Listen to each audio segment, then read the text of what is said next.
and feel most welcome for this event.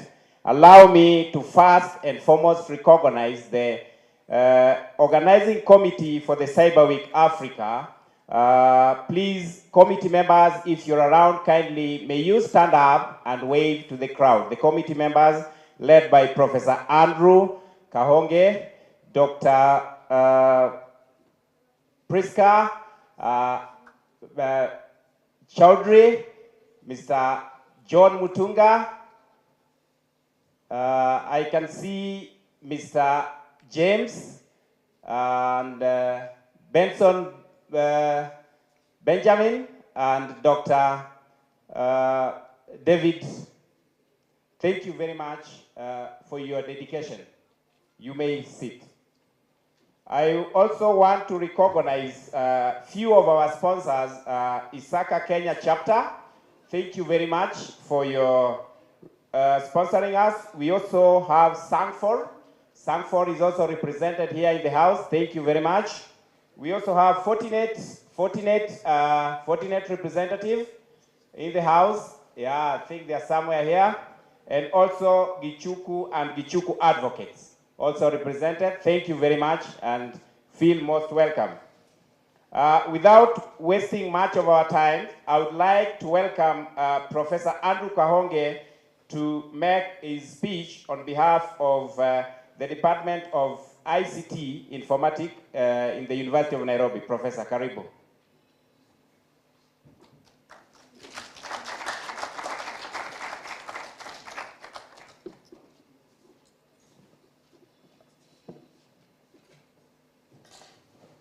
Okay, thank you so much, Peter. Our chief guests, Dr. Raymond Omollo, PS Interior, also our Vice Chancellor, here represented by Professor Ayub Gitau, the Deputy Vice Chancellor, Academic Affairs, our Dean, and ladies and gentlemen, all protocols observed, good morning. Good morning. So thank you very much. This event, this Cyber Week, is actually hosted at the Department of Computing and Informatics, and it's the second event that we are having. We had one last year, and we're having a second one this year. And the objective, which we share so much with CyberPro, our partners, also Kenya School of Government, who have really worked very well with us, and NC4, is that we want to bring a tripartite kind of collaboration between industry, that's the private sector, government, and also academia. So we're very privileged to have CyberPro and our partners. We've set up a lab at our department called the Cybersecurity Center of Excellence. So what we want to do is have training and also research happening at the department there. Have also training for people who are from industry and government, and they come to the department to share experiences in cybersecurity, so that we can have a workforce coming out of the University of Nairobi who are able to go out there and create solutions in cybersecurity that are going to work. You know, we have been used to having to borrow technology from outside, but having taught at the university for so many years, I've realized that we have very good talent with our students, and we want to bridge that talent from just being theory into things that are practical. So we have partnered, and we want to continue partnering with government and industry, because government has a muscle, industry has the money or the resources, and academia, including the students, we have the talent. So when you put those three things together, we are sure you can create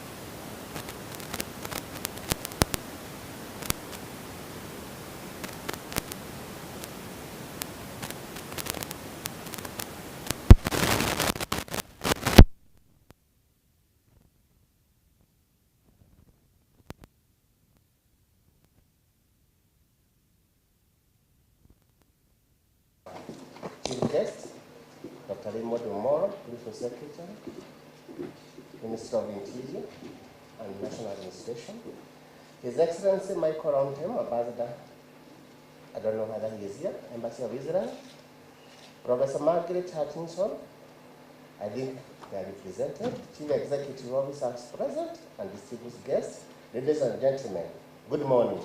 Good morning. I welcome you all to Cyber Security 2020 Cyber Week, and it's an honor and privilege to address you this morning as we gather here. This gathering will help us in one way or the other explore the critical challenges during our time. As you know, all of us, we are having challenges of cybersecurity. More so now that we are in the fourth industrial revolution, we must embrace cybersecurity. This conference comes at a pivotal moment as digital transformation continues to reshape our world. The role of cybersecurity in ensuring safe, secure, and resilient digital ecosystem cannot be overstated. In Kenya, the rapid pace of digital adoption across sectors from e-commerce and finance to health and education has unlocked unprecedented opportunities for growth, innovation, and efficiency. As you heard the professor say, now that we are almost in the fifth industrial revolution, which we are in, we are now tapping on strengthening the linkage between the humanity and technology. The fourth industrial revolution is where we had the technology itself swarming the society. But now we are enhancing the engagement between the human component and the technology. Over the next few days, we will delve into key topics such as cybersecurity strategies, data protection, cybercrime mitigation, and the future of digital security. We'll also focus on the importance of collaboration across sectors, borders, and expertise. Our friends from Israel, I'm sure we are on another level, and I'm sure this country and more so our institutions will gain a lot from the expertise and the experience that we have already acquired for a number of years. Ladies and gentlemen, in addition to strengthening our infrastructure and policies, one of the most pressing needs we face in developing a skilled and robust cybersecurity work is developing a skilled labor force. As you heard Professor say, this country are gifted with the knowledge and talent. And actually, we don't have to brag. We are some of our alumni of Nairobi University. I did electrical engineering across the American wing in, I think, 32 years ago. So we know this industry. And we have embraced digital transformation in this country over the years. Specifically, now that we have the public service, as all of us, I know our peers maybe record this, the public service is what drives the country. The private sector come in as a catalyst, whereby they may have resources, they may have advantage in one way, but the main component of developing a nation is the public service. Kenya School of Government, as a capacity building institute of the government, we are here to support and to develop some of these capacity building programs. Of course, some of the expertise we will have, we need to run it from the private because of the investment required. But in terms of building the muscle of the public sector, we will be able to handle that very well. I want to say this. Kenya School of Government is a critical player in equipping public service officers. All of us know that. And the skills that are needed will help in navigating the complexities of the digital age. As you know, cyberspace is evolving. As you know, without going to technical details, there are those of us who know the Internet of Things, how things now move, like everything can be monitored over the Internet. And also to say, the public sector ICT training program are highly required. We have a labor force that apparently most of them came before computers. But we really want to change that. Given the face now of our public servant, our young people, we really need to equip them with the right skills and knowledge, especially to impact on the dynamic challenges that are happening in our day's life. Kenya School of Government has some executive leadership courses. Under that leadership courses, we have already incorporated some of this cybersecurity program for the senior officers to be able to guide and to give a leadership, to play the leadership role when they are managing their juniors in regards to how they are going to navigate over the cybersecurity affairs. On top of that, the school has also developed some ICT program and cybersecurity program and even data protection Together with the Office of the Data Protection Commissioner, we have already rolled out a program for data protection for the public sector and even for the private sector. Ladies and gentlemen, the school is committed to creating a secure cyber environment that will be supported by policies and framework that will foster trust and safeguard our citizens. As you know now, all of us, we must embrace to serve our citizens, or whom are our employer anyway. However, we cannot do this alone. We need to work with the partners. And why we are here, all of us, is to have that synergy that will help us to collaborate and partner with especially big institutions, the private and also the government, so that we have a holistic and resilient cybersecurity ecosystem. In collaboration with public sector partners, and as Communication Authority of Kenya, ICT Authority, Data Protection, United Nations Development Program, and private and sector partners, as CyberPro, KSD is enhancing capacity in digital governance, data protection, information security. These efforts are vital in building a cybersecurity-aware public workforce capable of safeguarding Kenya's digital assets. This Cyber Week conference is an important platform for knowledge exchange. The MC mentioned about people taking photos, which is good start off, but it's important we create a community of practice. Believe you me, the network that you create from this room will be of very importance to you now and in the future. So let us embrace each other. Let us learn as much as possible from each of us, because knowledge has no limit, and we must share the knowledge that we already have. Ladies and gentlemen, in closing, I'd like to extend my heartfelt gratitude to organizers, sponsors, partners, for their unwavering support and dedication in making this event possible. Without you, we could not be here. So thanks so much. And also, in your contribution are invaluable, and your commitment to advancing cybersecurity is truly commendable. You see, Professor, you are saying you have been born from outside. Believe you me, this country has the potential to export. The knowledge we have for our young people and even the older people, I tell you, we are on the map of the world, especially in technology. But you know, when you look at ourselves, we undermine ourselves, and we have the capability. We have done many things in other countries, and I believe we are recognized in one way or the other. The man from Isaka, you know what we have done in the past, and of course, we have really made this world to change in one way or the other. So ladies and gentlemen, I thank you so much, and I take this opportunity to issue a successful 3 days conference as we embrace the Cybersecurity Week. Thanks so much.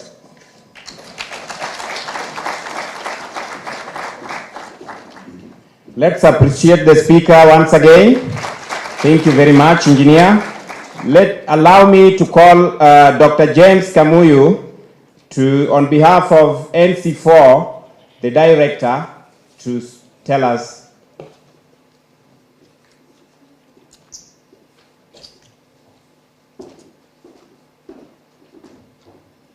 PS, Vice Chancellor acting, distinguished guests, ladies and gentlemen. I know I have a very detailed presentation, so I'll not take very little time, sir. Just to reinstate the critical importance of this gathering, where we are bringing together the national capability in terms of matters cybersecurity to be able to discuss the issues that are affecting us, assess the various threats, not only for purposes of assessment, but also generate solutions for these threats. So my name is Colonel Dr. James Kimuyu, the director at NC4, where you say you are the chair. I'm also an alumni of this university. I have a master's of information systems from where the professor heads. And I also have a postgraduate diploma in strategic studies. I think should be EDIS then. I don't know if it is still called EDIS. So I'll not take much time because I will still be back here. Mine is just to thank you, sir, for finding time just to come and interact with our academia and the industry and also the various public sector representatives that are here. And so with those few remarks, in the interest of time, I say thank you for the organizers for putting such an event together. God bless you. Thank you, Dr. For your commitment. Allow me to welcome the representative of Israeli Embassy, Professor Lior from Tel Aviv University, to come and make his remarks.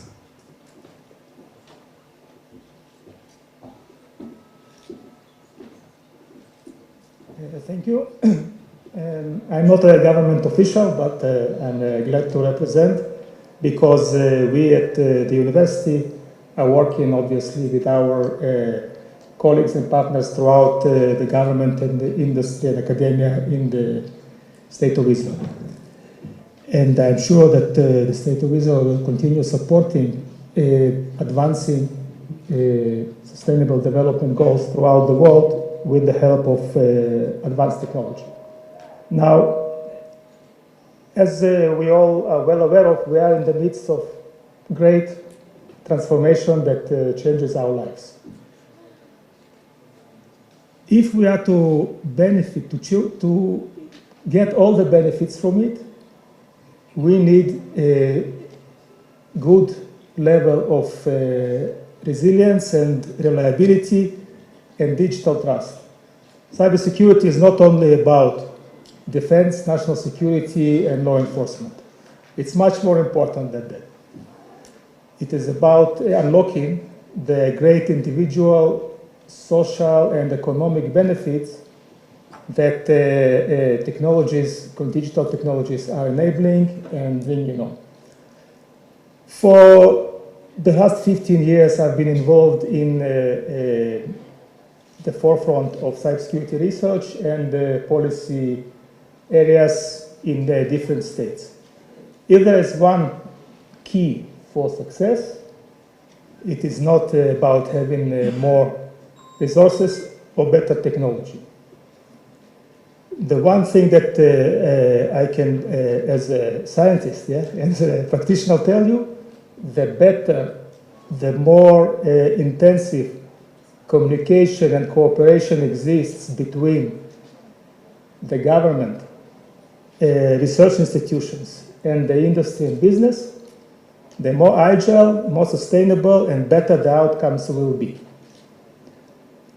So with that, may this impressive event be the foundation of scaling up and enhancing the ecosystem of cybersecurity in this country, and start sustainable ecosystem cooperation between government agencies, business, and academia. Thank you.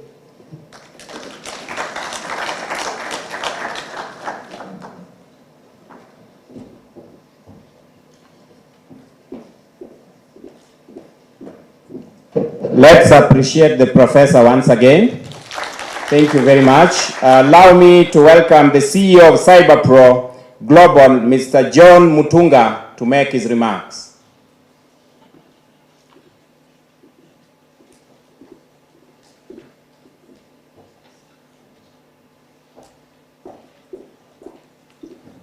Distinguished guests and everyone who is presented here, I just want to say thank you for attending this conference.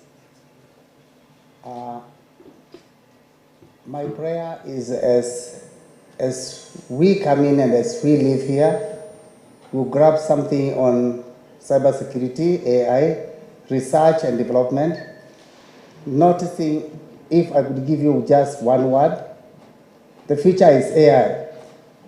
The future is AI and female. You might not understand what I mean. If it is not pink, it does not please the business community. That's where we are heading. The more you invest on AI, the more you invest on cybersecurity, the more you research on cybersecurity, the more you research on AI, the more you research on the principles of this world in the female gender, the more you are heading to the right direction in this world. We started cybersecurity a few years ago. We started CyberPro a few years ago with the intention to do research and development in cybersecurity, especially among the academia. We felt it was not strong enough unless we brought in the industry. We worked with the industries, we worked with Dell, Fortinet, Checkpoint, Palo Alto, Sophos, all the companies doing cybersecurity affairs, and they are strong on it. We told them, come, let's reason together. Let's start up something which can build a future for our children. But we told them who has the capacity to read is the students. We started moving to universities to start a research center and an academy class. Right now we have 4 academies in the universities and we have a research center at the University of Nairobi. The research center at the University of Nairobi has equal representation to all the universities across Africa. This is an African affair. We have delegates from Ghana, we have delegates from Israel, we have people coming from EC Council, India, and Pakistan is also represented here. We pray that at the end of this conference, you walk out with something. At the end of this conference, you'll never be the same, especially on research and development on cybersecurity, on where you are going to put your money onto, where you are going to put your research, and where you are going to put your future. The future, reminder, is AI and female. Thank you.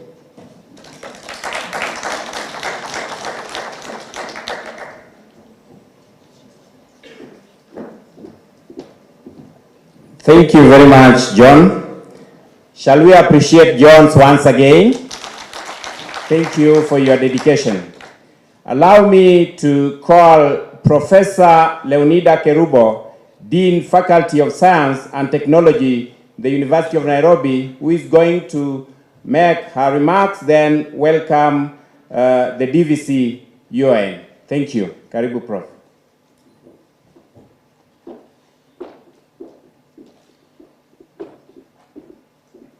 Thank you very much.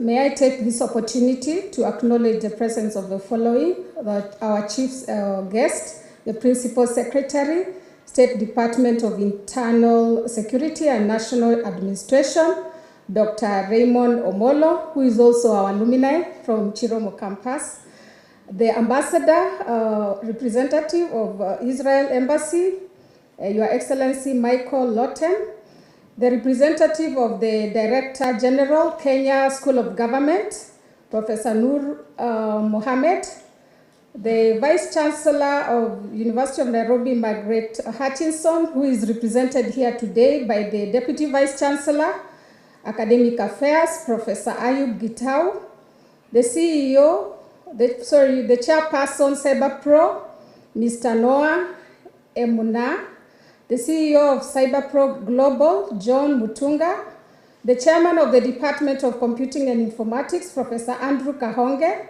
the workshop organizing committee members, facilitators, distinguished experts in the field of cyber security and artificial intelligence, and other workshop participants, staff and students of the University of Nairobi, stakeholders from other government institutions, academia, private sector, esteemed guests, ladies and gentlemen, good morning.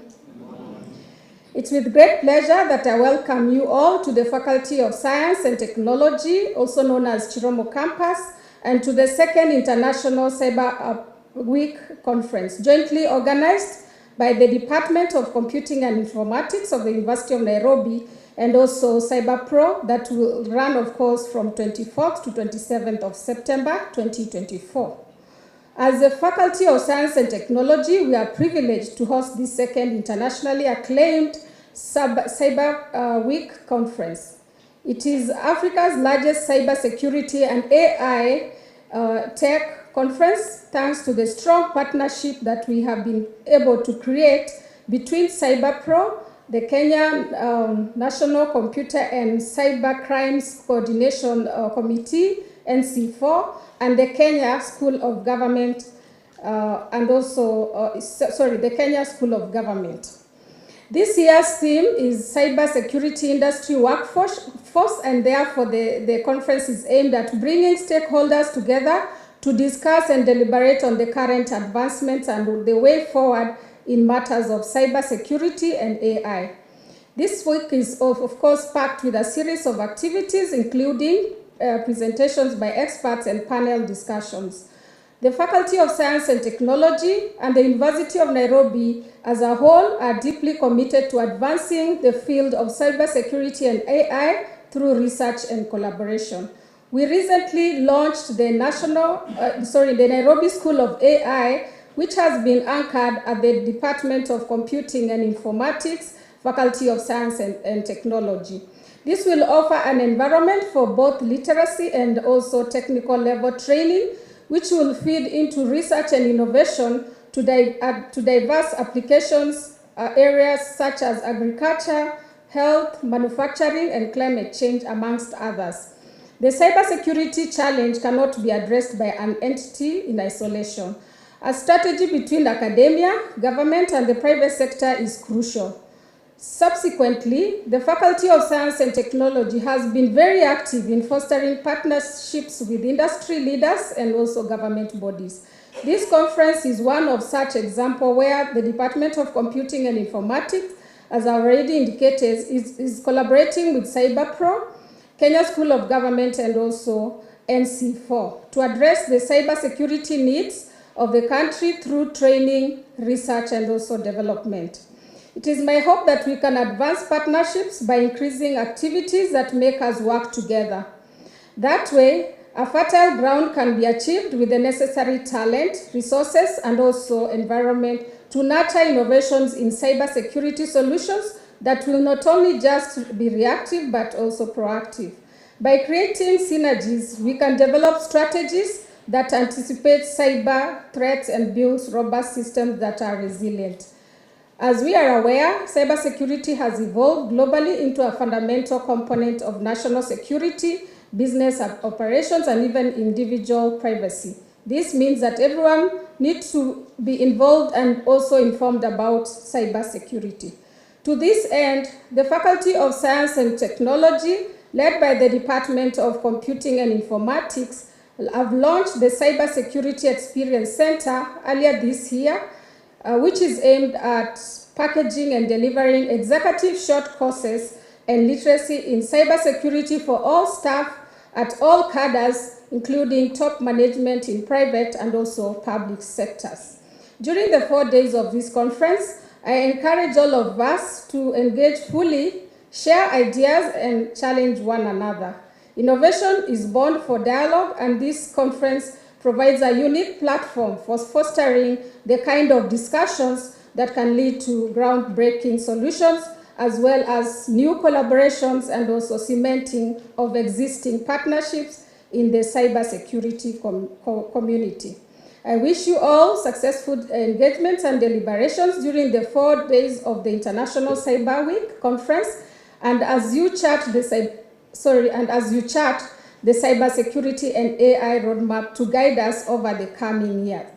With these few remarks, may I take this opportunity now to invite the Vice Chancellor of the University of Nairobi, Professor Jesang Hutchinson, represented here today by the Deputy Vice Chancellor, Academic Affairs, Professor Ayub Gitau, to give his opening remarks. Thank you very much, and may God bless you.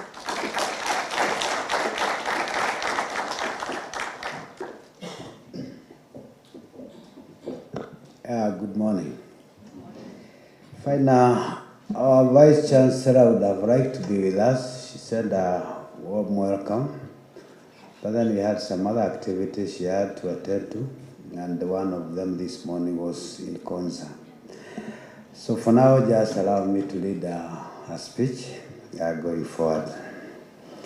So Dr. Raymond Omollo, the Principal Secretary, State Department for Internal Security and National Administration, our chief guest, Mr. Barak Granot, Minister of Trade and Economic Ambassador of Israel, Kenya, represented here by Professor Lee from Tel Aviv University, Professor Nura Mohammed, Director General, Kenya School of Government. We have John Mutunga, the CEO of CyberPro Global, distinguished guests, ladies and gentlemen. Good morning. And welcome to the University of Nairobi. It is with great pleasure that I welcome you to the second International Conference on Cybersecurity and AI. This year's theme, Cybersecurity Industry Workforce, focuses on fostering productive partnership between the private sector and government. The University of Nairobi remains a leader in the region, continuing to make significant strides in maintaining excellence, particularly in this fast evolving technological landscape. And as part of our Big Five agenda, we are strongly focused on innovation, artificial intelligence, and green jobs in the digital economy, ensuring that our students and stakeholders are well positioned to thrive in a future driven by technological advancement. I would like again to say science and technology engineering. Before this position, I was the dean for close to 6 years in engineering. And one thing I know is science and technology and engineering must work together. Among other disciplines, we come in together with a multidisciplinary approach. And for our students, just not like in our time today, no matter which discipline you are coming from, AI, machine learning, Internet of Things, and large data analytica is the in thing. That is our guest of honor. That is the gospel that we are trying to pass over as we are training our students. Looking at the diverse representation of participants here today, it is evident that we will engage in transformative discussions that aim to address critical issues impacting not just our country, but the continent as a whole, through the lenses of cybersecurity and AI. We live in an era where technology connects us like never before, yet this increased level of connectivity comes with unprecedented risks. Cybersecurity is no longer a niche concern limited to tech specialists. It demands corrective action from all sectors if we are to effectively manage its growing complexities. I am confident that this conference will underscore the importance of collaboration, partnership. By strengthening the partnership between academia, the private sector, and government, we can cultivate the skilled workforce required to build secure and resilient systems for our country and region. To the experts participating, whether you are here physically or attending virtually, we are delighted to have you on board. Your insights will shape vital discussion that will advance our understanding and capability in the realms of cybersecurity and industrial workforce development. On behalf of the University of Nairobi, I extend our heartfelt gratitude to our industry and government partners who have made this important conference possible. Special thanks to the Department of Computing and Informatics, Cyberpro, the Kenya School of Government, the National Computer and Cyber Crimes Coordinating Committee, NC4, for their commitment to organizing this significant event. I wish all a successful, engaging, and productive conference. Let us ensure this event shapes the future of cybersecurity and AI, contributing meaningfully to the broader goals of innovation, digital transformation, and sustainable development. Thank you.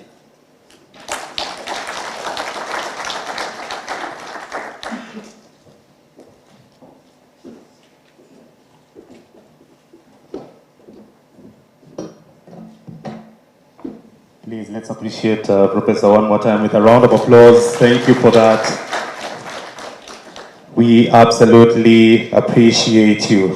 Thank you for the remarks. We are glad to be here. Please, if you'd be so kind just to give a nice warm high five to the person sitting next to you and tell them cybersecurity is national security. Give them a nice high five. Look at them eyeball to eyeball and tell them cybersecurity is national security.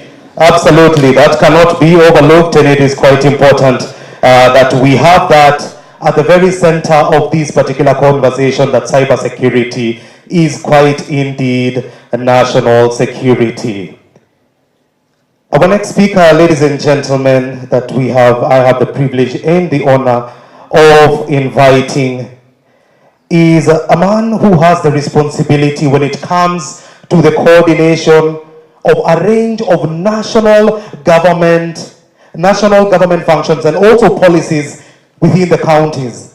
He also has quite the responsibility when it comes to implementation and also oversight of internal security policies. This man definitely has quite the expertise when it comes to executing national cohesion. Dr. Raymond Omollo, welcome. We are glad to have you here. Thank you. Thank you. We may be seated.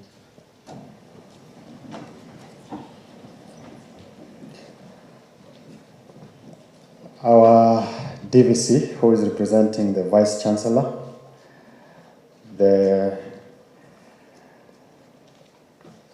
principal of the College of Science.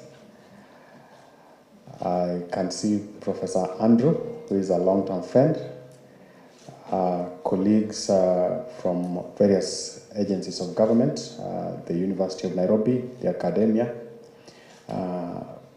locally and internationally, delegates, distinguished ladies and gentlemen, good morning. Good morning once again. A number of speakers have acknowledged association with this university, call it the university. And I am one such person, having been in this university many years ago. And before we came in, I was reminded by Professor Andrew, there's some work we did so many years back within the research space. And then Professor Kerubo, we also did a lot of work together and learned together. So when I'm here, I feel at home. And I want to appreciate each and every one of you, all the delegates who have been here since yesterday. And I know we still have another 3 days to go before the conference ends. I also want to appreciate the sponsors, the attorneys, and everybody else who has made this possible. So ladies and gentlemen, it's my pleasure to welcome you to the second Cyber Week Africa 2024 conference and expo. Now this event offers us a unique platform to come together and discuss vital issues surrounding cybersecurity, industry practice, and workforce development. And we are truly honored by your presence today. On behalf of the Government of Kenya, I would like to extend a warm welcome and express my deep gratitude to all those who've made this event possible. It is through gatherings like this that we as a nation can strengthen our efforts towards improving our cybersecurity posture and protecting our digital future. This conference is a critical initiative under the National Cyber Security Coordination Committee, which I chair, that aims to increase user awareness, build capacity, and deepen our understanding of the risks we face in the cyber environment. Together with the colleagues at the Kenya School of Government, the Department for Informatics, or what we used to famously call the Institute of Computer Studies or Sciences, and the rest of you in the academia. Now, not only will we learn from each other, but government agencies and industry leaders are also expected to share crucial information to better protect our cyberspace.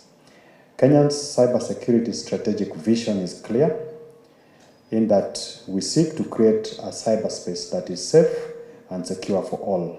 And to achieve this, we must ensure that the advantage remains with the defenders, that we are able to protect our critical information infrastructures, and that we maintain resilience even in the event of cyber attacks. And I think a while back we suffered some serious cyber attack on one of our strategic assets, the platform that we use as a government to provide services, the e-citizen platform. And for almost 48 hours, Kenyans will not be able to access some of the very critical services. And it took the intervention of a number of players, both local and international partners, to work together to be able to address that. And continuously, we are aiming to ensure that we do not get back to such a scenario. And through this conference and similar initiatives, we get an opportunity to interact and learn more, and also appreciate what is happening as best practice, so that we continue to keep our cyberspace secure. Now, cyber threats pose significant risks across all sectors and to our critical information infrastructures. And these threats do not discriminate and continue to be one of the highest security concerns we face today, threatening all parts of our society. Cybersecurity threats come from many sources, including state-sponsored actors, hackers, intruders, and individuals who misuse their skills for malicious purposes. The danger they pose is real, and cyber attacks on our critical information infrastructure could jeopardize our national security, public safety, and economic stability. This is particularly concerning to both government and the private sector, who rely heavily on ICT for service delivery. Today, if the internet is down, you will notice it. When X is down, you'll notice it. When people are unable to chat on WhatsApp, it goes without saying. Everybody will be complaining. It's like we are so hooked to it that without them, nothing can move. Our shared future depends on strengthening our cyber education system and expanding our national cybersecurity workforce. No number of technical solutions will be effective unless we have the skilled professionals needed to implement them. And I'm happy that as Cyber Pro, you have taken it upon yourself to work with a number of universities, more so focusing on those teaching ICT programs. But I think cybersecurity goes beyond that, whether it's in our food systems, whether what is happening with our medical systems, and it's important that we broaden the scope and the engagements that we have with academia. And it's critical that those in the private sector to put in the resources to support these processes. As NC4, we are committed to continuing our efforts to build cyber capacity and capability across both government and private sectors. Cybersecurity, as I've said, is a shared responsibility, and we will be able to provide timely, impactful support to our partners and those in need in times of crisis. This year, we have further strengthened our legal framework with the enactment of the Computer Misuse and Cybercrimes, the Critical Information Infrastructure and Cyber Management Regulations 2024, which was approved by Parliament in March of this year.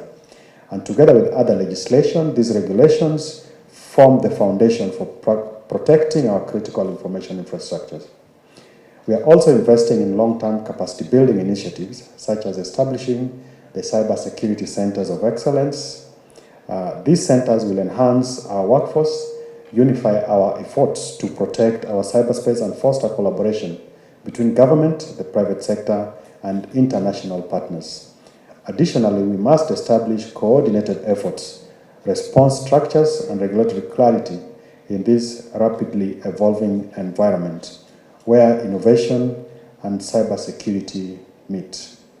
And this is one of the most rapidly evolving spaces we operate in.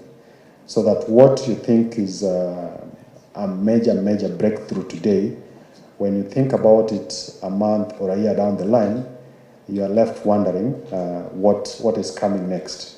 And we must always try to keep pace with advancement. Today, of course, there's a lot of conversation about artificial intelligence, big data, and I just learned of the female one from my friend there. I really need to get to understand what exactly that means. It is therefore through such conferences that we advance our cybersecurity by bringing the right people into the same room to share information, points of view, and best practices. The program over the next 3 days features an impressive lineup of experts who will offer us valuable insights into the most pressing challenges and opportunities in cybersecurity. And as we proceed, I hope these sessions will provide us all with new insights and spark meaningful conversations. Your perspectives are vital, and we all stand to benefit greatly from hearing them as we work through these complex issues together. And maybe for the leadership in academia, I think this also offers you guys an opportunity to relook at our curriculum. What is it that we need to change so that then we are not left behind?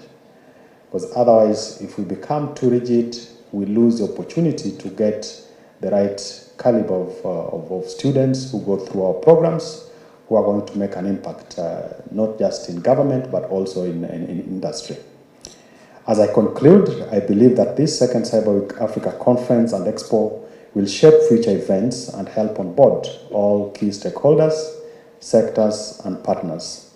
Our goal is to establish this as an annual event, continuously refining it to suit Kenya's unique cyberspace landscape, which is marked by the interconnectedness of our critical information infrastructures and the growing reliance on ICT to service delivery. And this space has continued to give us a big headache as government. There's a lot of misinformation, there's a lot of disinformation. How do we positively take advantage of technology to deal with the challenge of misinformation and disinformation? And also, how do we use the same technology to help us apprehend and prosecute those who misuse or disinform?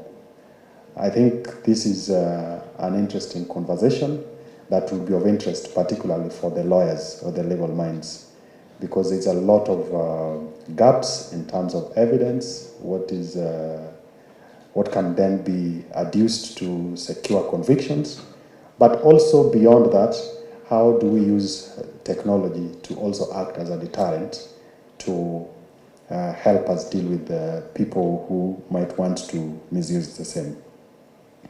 I once again extend my heartfelt thanks to the organizing committee for their relentless effort and dedication in ensuring the success of this event, and I look forward to continued dialogue and engagement as we work to ensure the continuity of this important process.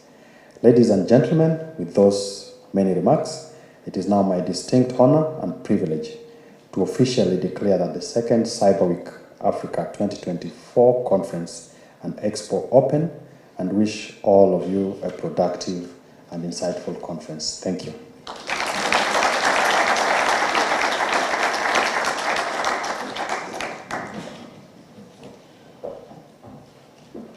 Please let's appreciate Dr. Raymond Omollo one more time with a round of applause, Principal Secretary, State Department of Internal Security and National Administration. We appreciate your sentiments and thank you for being our key guest and also officially opening up the Cyber Week Africa 2024. I also incline with you about the new thing that I have heard from Mr. Mutunga, that the future is AI and the future is also pink. All right, so thank you for also sharing on that. One of the things on a very light note, very light note, to our keynote speaker is that at times I met someone who actually said I have a striking resemblance with our keynote speaker. I'm not sure how that is, but one of the things that I can be able to align to is that you are a forward-thinking leader, strategic, hands-on, open-minded, reachable, and you are an administrator par excellence, and we appreciate your leadership. Please, delegates, let's appreciate him one more time with a round of applause. This country at large is glad to have you in that particular office. Thank you very much for that. We want to go to our next speaker, who is going to guide us on the state of cyber security and AI. Ladies and gentlemen, our next speaker, his key role is definitely to oversee and also ensure timely detection and prevention and also prosecution of computer misuse and cyber crimes, fostering international cooperation. The role that cannot be overlooked is providing accurate advisories to government and also the private sectors. He is the director at NC4, the National Computer and Cyber Crimes Coordination Committee. Ladies and gentlemen, help me appreciate with a warm round of applause Colonel Dr. James Kimuyu as he comes forward to give us his talk. Please, another warm round of applause as we appreciate Dr. James Kimuyu as he comes forward. Thank you, Director. We are glad to have you here and we look forward to your words of wisdom. Thank you, sir. Again, this is not a continuation. The forum has officially been opened. Now we wanted the executive team present to be able now to take the stage. I know I have many PowerPoints, which will be bad manners to be able to subject our strategic leaders to all that. So I'll request the Mr. Peter here to do an amendment. Let's go to the executive session so that we allow the PS to leave the meeting in good time. Then from there now we can get into the details of the nitty-gritties. That's why we are gathered. So Peter, please come forward and welcome the executive on board. They'll just take a few discussions and questions. Then we'll go to the photo session. Then from there we can be able to release the chief guest. It's good manners. He's my boss. Amen. Thank you, sir.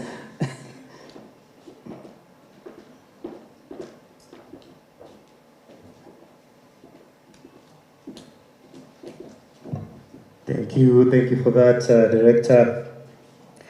At this point in time, we would like now to invite our executives. I'll start. First of all, let us start off with our chief guest, Dr. Raymond Omollo. Please, if you can be able to join us on stage, and let's appreciate him also as he comes forward. Also, we have Professor Martha. Okay. Let's call Professor Lior from Tel Aviv University. Please come over. Thank you. We also have Director, the representative from Kenya School of Government Engineer. Please come. And the DVC University of Nairobi and the Dean, please come. Please come. And also we have Haida Chaudhry. Kindly please join us for. On the same note, allow me to welcome the moderator, Dr. Priska, to continue with the process.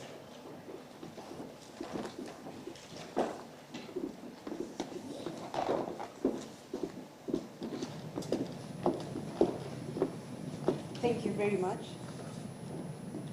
Thank you very much. I'm not sure I can be heard. It's not okay.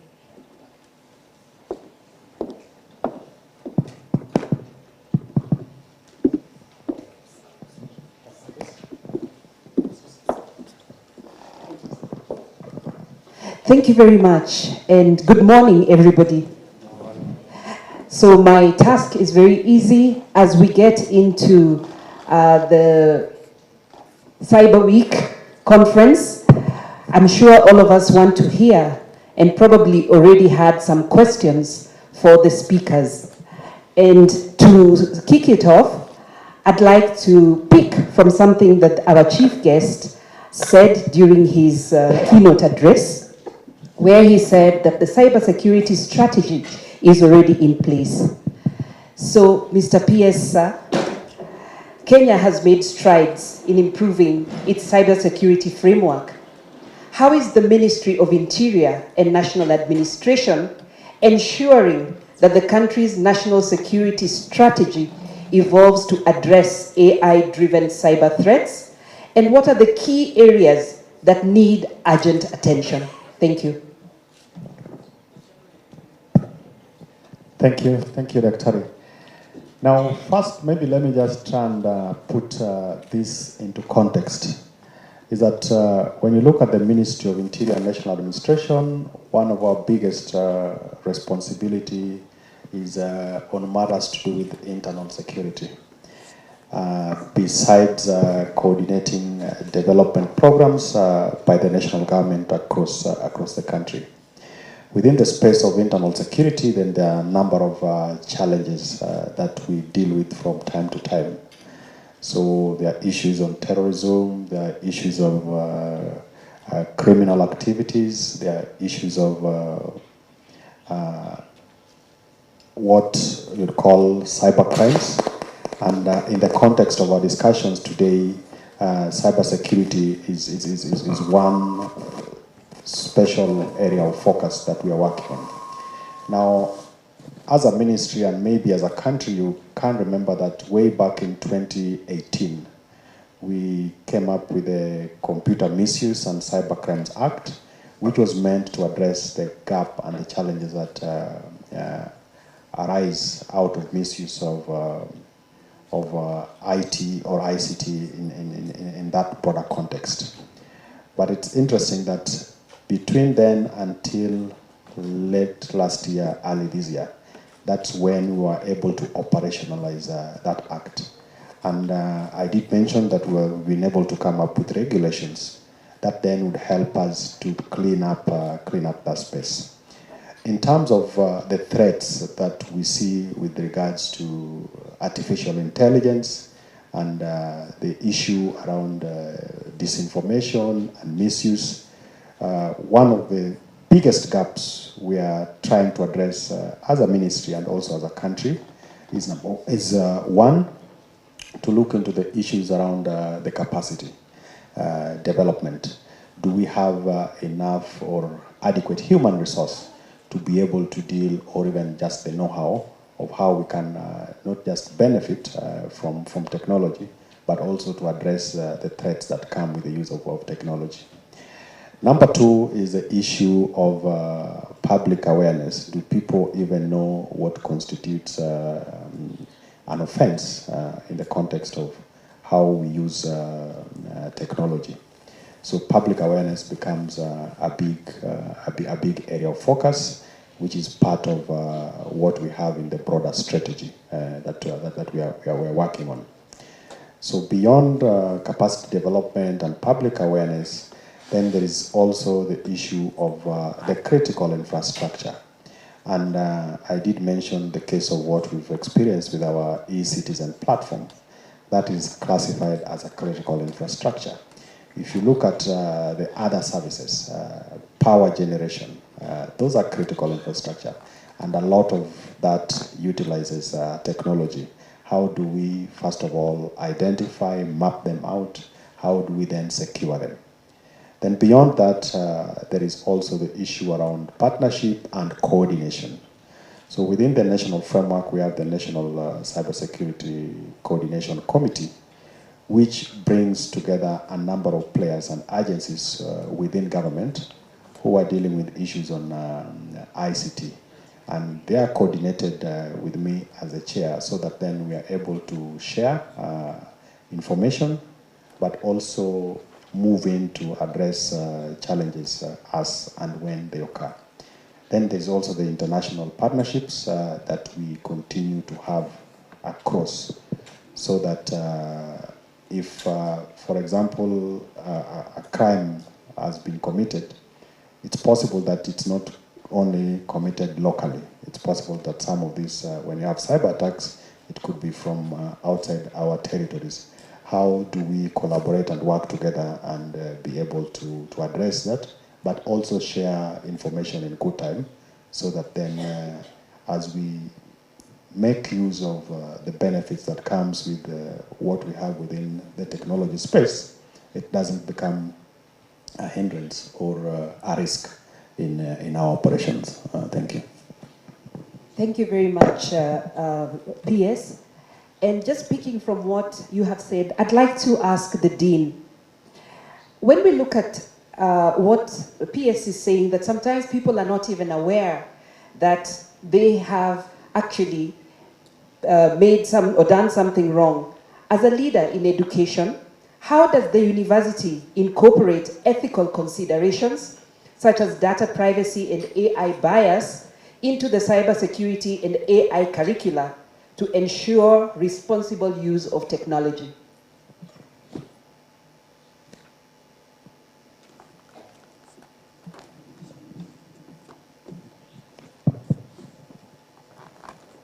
Thank you very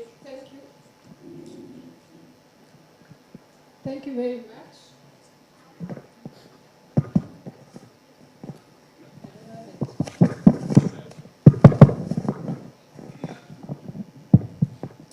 Thank you very much. You know very well that the university's mandate is teaching, training, and also research, and also we also have community service. So of course, one of the things that we can easily do is to make sure that those curriculum in those areas, the areas that you've just specified, are incorporated into the mainstream teaching. So those curriculum in those areas in cyber security and other related fields can easily be incorporated, and the students can now then be trained. So, and currently what we are doing, of course, we have that Center of Excellence, which is coming up with very strategic programs, including the ethics of cybersecurity and others. So I think as a university, that is what we can easily do, and the students can know how to deal with such issues when they come across them. So having curriculum which will address those issues. And we are already in the process of doing that, and we have some of the flagship programs in cybersecurity in the Center of Excellence that we have.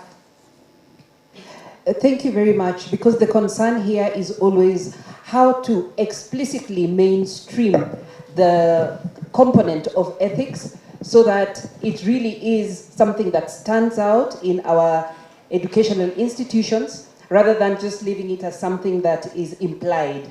So we look forward to the university doing that. And then we can then go to Professor Leon, just to appreciate that Israel is actually a renowned and advanced cybersecurity ecosystem. How has Israel gone about balancing national security and innovation in order to provide strong cybersecurity measures, particularly in areas such as AI, while fostering innovation and entrepreneurship in both the private and the public sector? Thanks. That's a difficult question. Let me boil it down to a couple of points.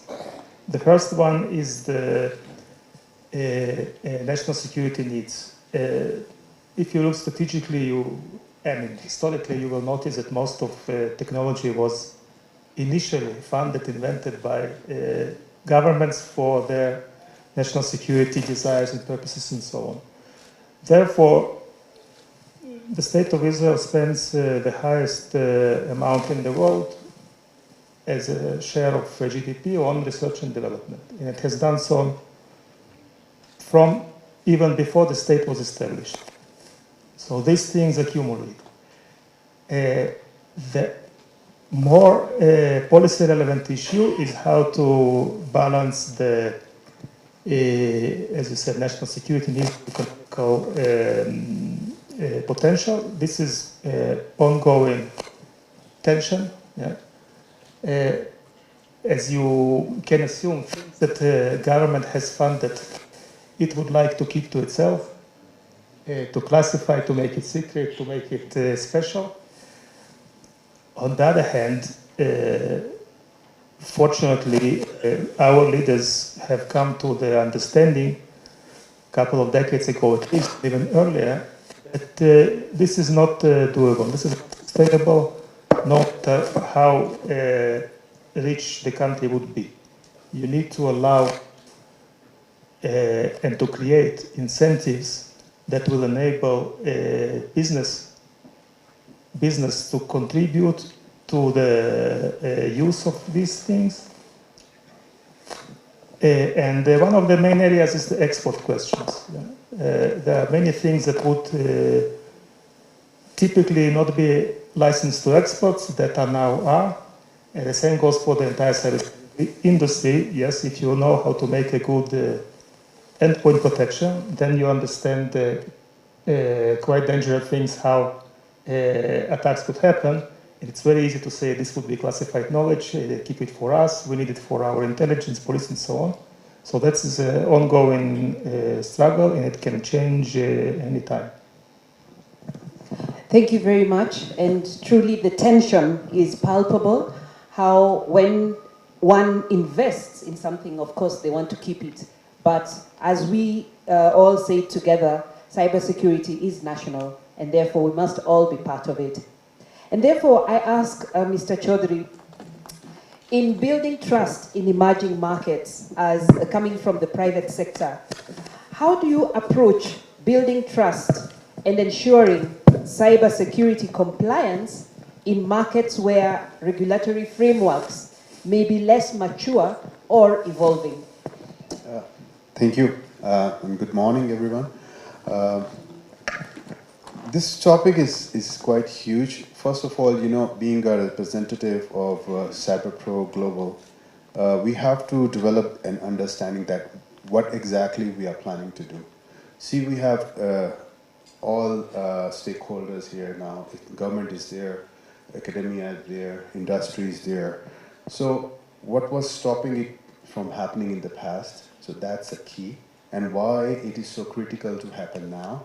Because as the name of our organization says, CyberPro Global means we want to create cybersecurity professionals who are both recognized locally and globally. This is step one. Second, our key agenda which we want to run is to develop a platform which is both accredited and recognized not just by the government, also involvement of academia has to be there, and industry is relying on this platform to connect to our students, to people here, to government in Kenya and across East Africa and globally.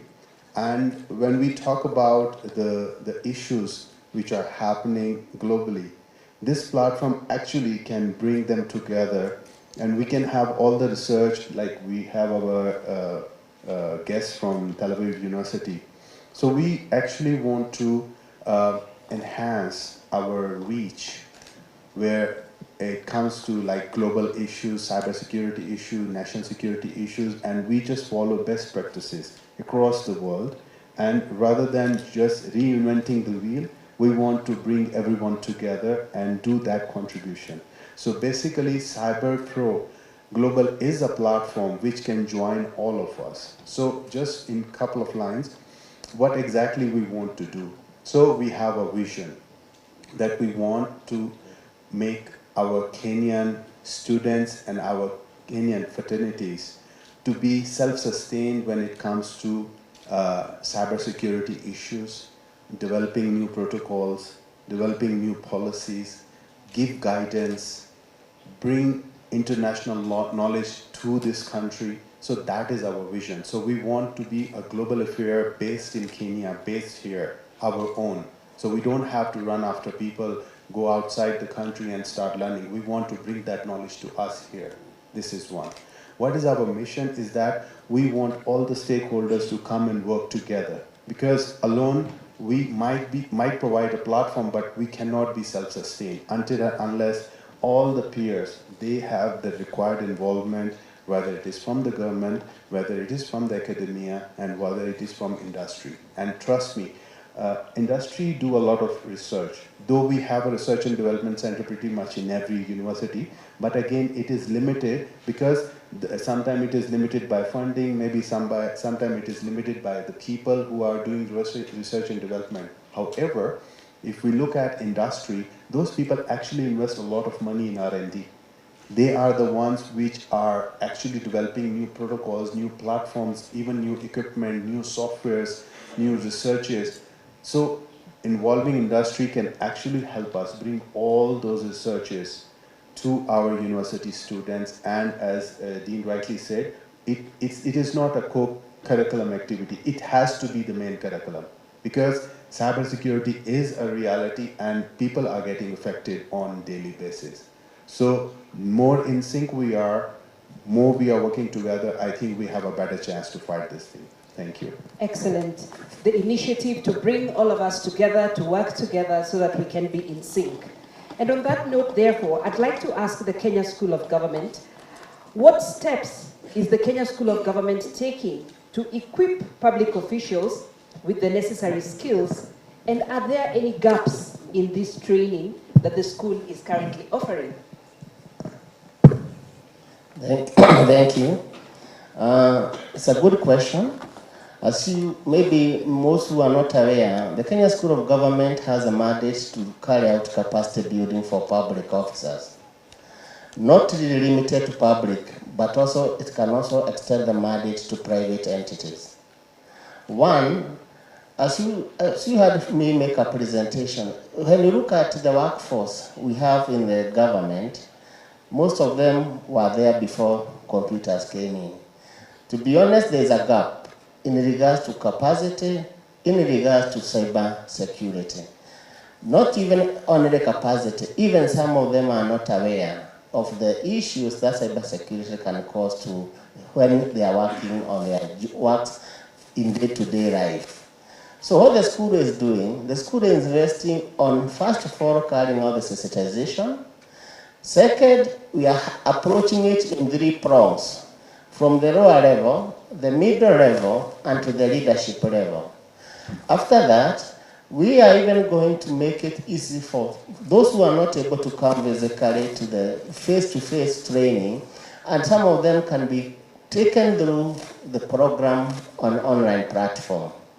For those who are not aware, the school is widespread within this country. We have school in Roa, in the coastal area, in Matuga. We also have a school in Mombasa. We also have a school in Mount Kenya region, Embu. We are also in Baringo. And soon we are going to have a school to be able to handle the Nyanza and western part, which will be located in Figa. The school is ready, and we are investing even in infrastructure, whereby we're investing in technology. And this forum is going to be quite useful to the school, especially with now the partners from the private, that we can team together and collaborate and have a resilient system that can be able to benefit our citizens of this country. Thank you. Thank you very much, and we look forward to that. And then I'd like to ask the DVC what role the University of Nairobi is playing in fostering research. I think the Dean talked about research. And are there any ongoing research projects or within the Center of Excellence focused on addressing Kenya's cybersecurity challenges? Yeah, thanks a lot, Doc. Again, I would say the University of Nairobi locally and internationally is a leading center in research activities. And at the Faculty of Science and Technology, we have already established postgraduate training in the center, in our Center of Excellence, where the most pertinent issue here we are looking at is the issue of collaboration, linkages, and partnership. And here it is with government, the industry, and also the academia.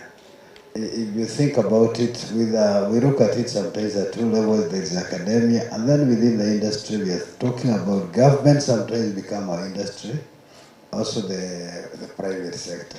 So ideally, we are on top of it, as again the Dean said earlier. Our core mandate is teaching and learning, then we have the research activities. In fact, for us, we take it like 50-50. So we are very seriously working on it, we are already in it. Going forward, and we shall continue improving, and this is quite timely. The other thing I would like to say is we are already at this point in what we call our Big 5, introducing courses to our undergraduate students on AI, such that it is taught across the board to all our first years that is coming. The issues of entrepreneurship again, and also climate change and adaptation matters. So it is something we are taking very passionately and very seriously. Thank you. Thank you very much for that submission. I'd now like to invite the audience, and I'll just take 2 questions if there are any questions or comments to the panelists.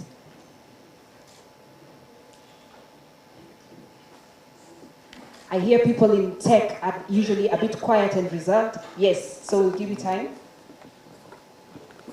Please tell us your name, which organization you come from, and then if you're posing a general question or a question to a specific panelist. Thank you.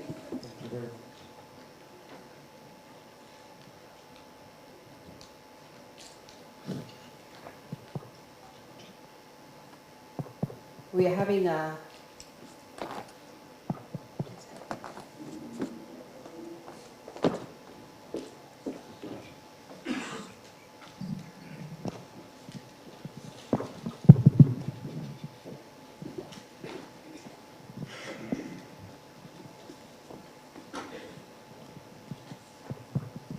Good morning, everyone. Thank you very much for this opportunity. My name is DVC Jenny. I'm the Business Process and Cybersecurity Officer for the New Healthcare. And I have quite simple questions though. And one was going to the DVC. And I was asking, do you think it's the right time to incorporate data protection, not as a certification, but as a curriculum within the studies? Because you realize we are training a lot of cybersecurity professionals, and when they go outside there, they need also to understand how to handle this data. If you check the number, the conversion rate, the graduates we give to the general public and the ones who are absorbed, it's quite really wanting. So even if they stay outside the job market, will they be in a position to handle this data in an appropriate way? The other one, thank you, PS, for gracing the occasion. And this one is related to the previous attacks that we had.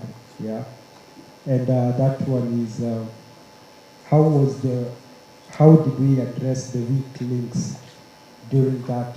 What were the weak links that we identified, and how did we address them within that vicinity? And was there a scenario of any data leakages that could at least or could potentially be an alarm later on? And what are some of the backups after being attacked? You understand in cybersecurity, you're saying before you are attacked, these people have been within the system for quite a period of time. They've understood your intricacies, how you maneuver and how you navigate. So this one was what are the backup strategies that you plan if this system goes down? Are we going to be back to the 48 hours, or will we be back immediately?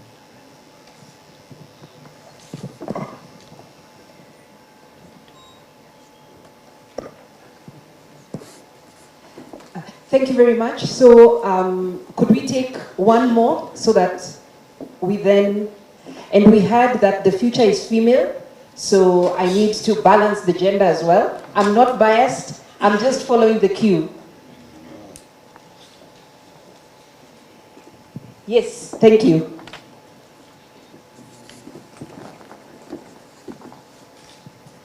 Good morning.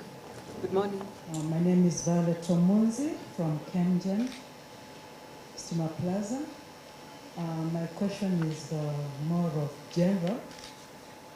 As a critical infrastructure within the government, what recommendations would you offer us as a government entity in improvement of our security posture, especially the infrastructure, to be able to fight these cybersecurity threats? Thank you.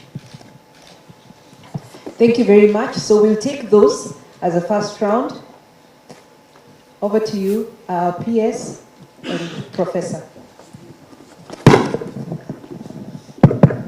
Yes, so maybe I could go first. The question is what actually led to whatever we were experiencing with the e-citizen platform, and what have we learned or what have we done about it. I think number one is we must appreciate that when we decided as a government to onboard the services on the e-citizen platform, this was a first, because we were increasing the numbers, I think, from just about 300 services. To date, it's over 20,000 services. So there was a lot of work that was going on in terms of the migration of services. Now, I don't know whether I'm audible enough. No, we are okay. Yes, so as that was happening, you must then realize that there were a number of activities that were going on, both in the front end and the back end. Now, the challenge we faced was primarily what you call a denial of service attack, where you end up with so many requests beyond which the system can tolerate.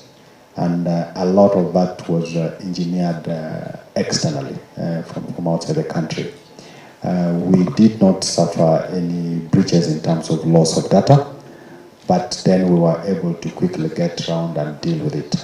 Part of what then we were able to do was to create redundancies, so that then we are in a situation today where if we were to have a similar attack, then the downtime would be much shorter. There are definitely a number of other things that we picked in the process that I might not necessarily openly share and discuss. Then maybe just on the critical infrastructure in the context of Kenya Power. I think number one is the physical infrastructure, which we have a responsibility to secure. But then because you have a central point where a switchboard where you're managing the distribution and all that, there is a lot that we must do to secure the system. And MC4 is at hand, the kernel is here.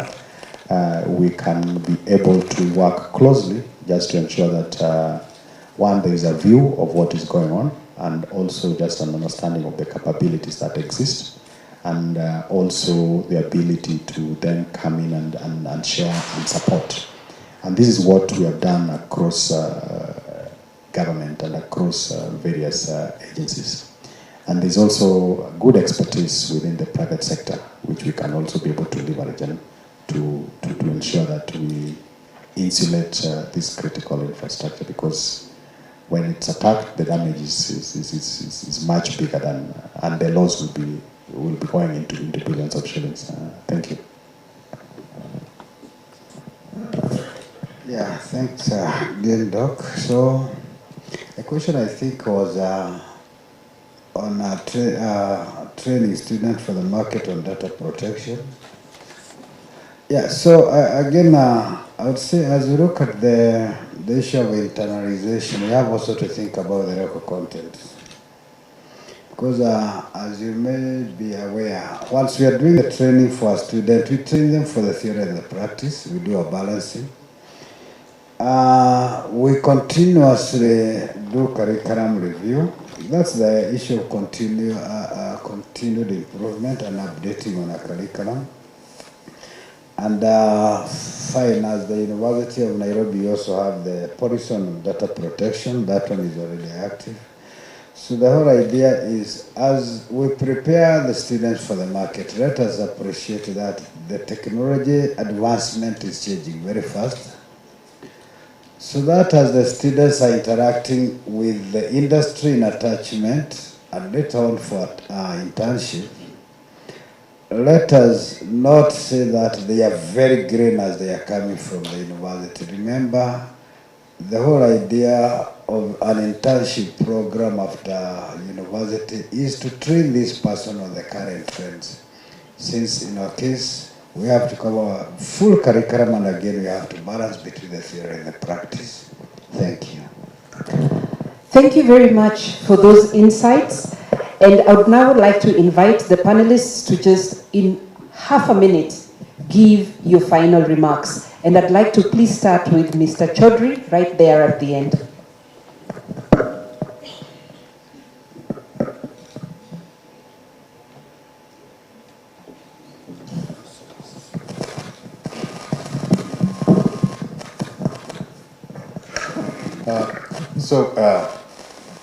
This is the first day of this conference, so there's a lot you'll be learning and understanding. Please stick around. I really appreciate you guys. Definitely you'll learn one or two things, especially when it comes to cybersecurity. Please do get engaged with the sponsors as well, because these are people from industry and they can give you some first-hand information about what is progressing and transpiring in technology. And definitely our CyberPro competent team is also around, so you can always reach out to us for any kind of guidance. Thank you. Thank you, sir. The Dean? Okay, thank you very much. I just wanted to let you know that, as I indicated earlier, that we are going to have the Nairobi School of AI, and I would like for you to watch out and maybe reach out to be part of to be a member or to partner with us in that area, or for you, if you are a student, to ensure that you enroll in that school, Nairobi School of AI. And also we have that Center of Cybersecurity, that Center of Excellence. So, and we are doing short trainings, so kindly reach out to us if you are interested. Thank you very much. DVC Academic. Thank you. I would say beyond the University of Nairobi and academia, we have numerous universities, both private and public.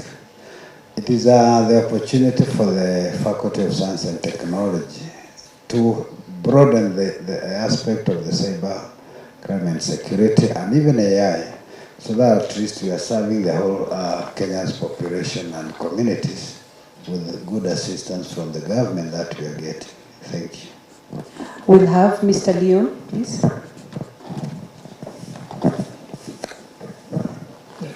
So, just one thing, there are tremendous amount of good resources and best practices and experience available. One of the challenges is to resist the urge to take over the full spectrum of responsibilities or try to put the blame or the responsibility on one entity. Each one should continue to focus on their competitive advantage and then share and find capabilities at the other stakeholders across industry, academia, and government. Excellent. Kenya School of Government. Thank you. Kenya School of Government is very much ready and willing to play the role of capacity building both for public and private. All of you are welcome, even for registration for the program the school is undertaking. That is either face-to-face or online. Thank you so much. Thank you very much. I'd like to thank the panelists most sincerely, and I'd like to invite the audience to please join me in giving a round of applause to the panelists.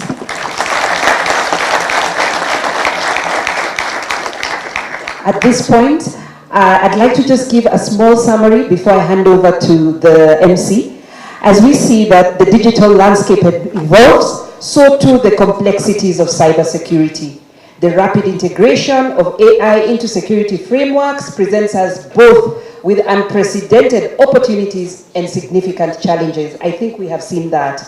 And also in this context, public-private partnership has come out as the big thing and the way to go. And I think that is like the defining moment of this particular conference, that we are coming together as government, as private sector, as academia to move this forward.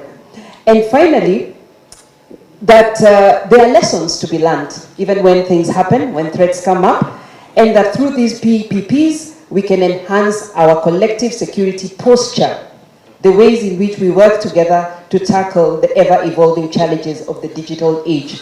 I thank you most sincerely, and I too am an alumni of the University of Nairobi. Thank you. Back to you.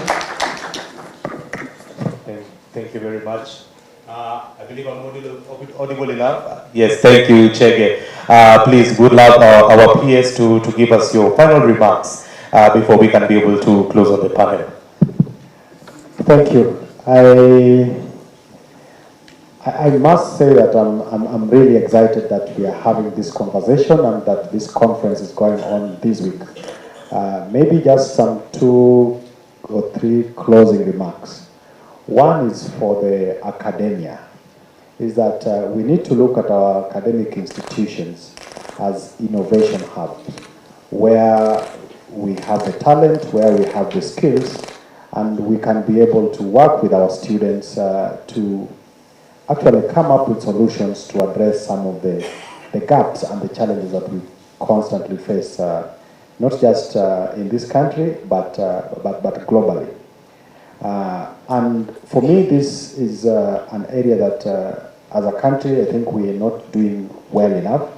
If you go into what is happening, particularly in the West, most of the groundbreaking research is from the universities. And this has the potential of attracting a lot of resources that would then go a long way in sustaining the operations of the institutions. Then number 2, for the students, particularly in our universities, we have had a long conversation about what is possible with cybersecurity, with what is happening in the technology space.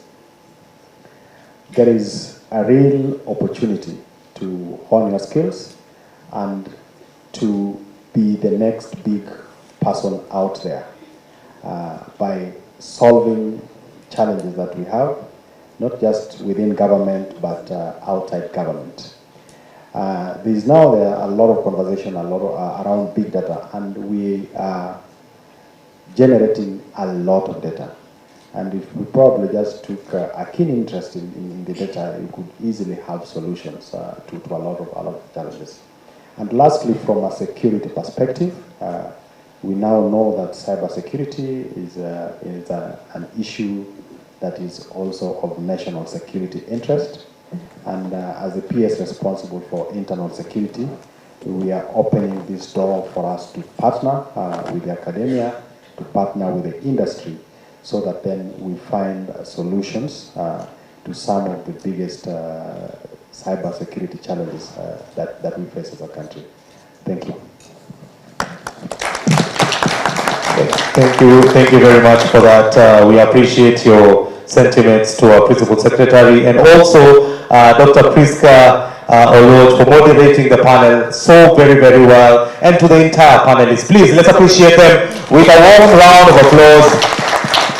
The amount of wisdom and wealth of knowledge that is in this panel deserves probably the next conference. We'll go somewhere at Mombasa, at the beach, put a bonfire there, and we can spend an entire afternoon where we can engage. But please, I'd like to request the executive committee to just come forward so that we can be able to take a group photo. Technical team, you can be able to put some light music on the background. We just want to make sure that we can be able to come step forward.